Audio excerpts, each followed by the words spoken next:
Hi, I'm Carly. I'm a director and I give Hopin a 5 out of 5. For more content like this, click below. So when we looked at Hopin, we did look at some other providers in a similar space. What we found was either they were for really long-term events, so where you're hosting multiple events through the year, or for one-off events, we actually found they were just extraordinarily expensive. There was no real way of us testing the product without signing up, which is something we really liked about Hopin. It was easy for us to be able to test it at quite a low cost. We could use it for a few months and then kind of mothball it until we needed it again. And we'll definitely be using it in the future.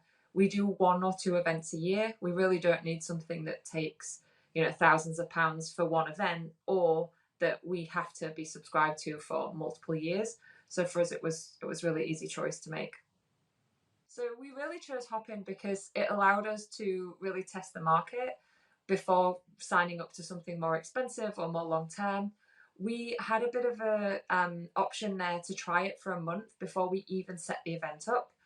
It was a really low cost for us to do that, so it was really low risk.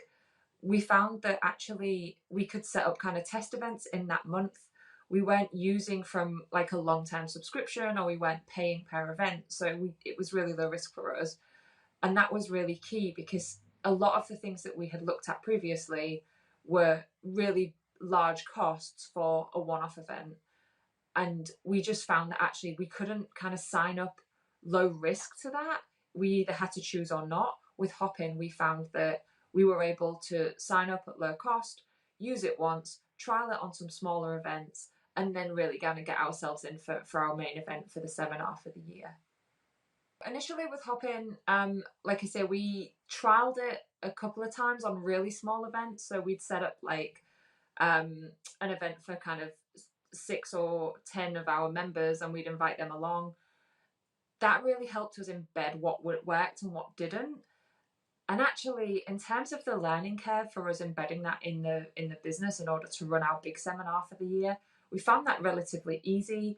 There were some things that we found were less intuitive, but actually, once we got into the event and actually started hosting, it was really simple to figure out, oh, actually, that's the thing that we've missed, or this is the thing that we should have done. It definitely was kind of a trial by error, but that was really kind of what we needed in order to make sure we had everything we needed at that point.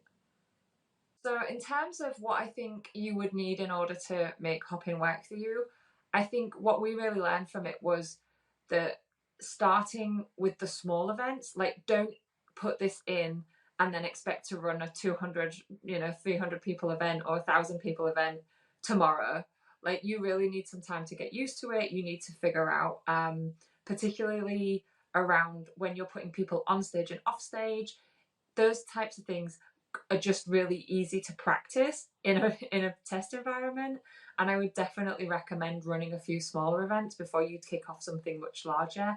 That really helped us in terms of learning what worked for us, what didn't work for us, and in terms of kind of getting used to the terminology that Hopin uses around when you're presenting internally, when somebody's on stage, when somebody's off stage.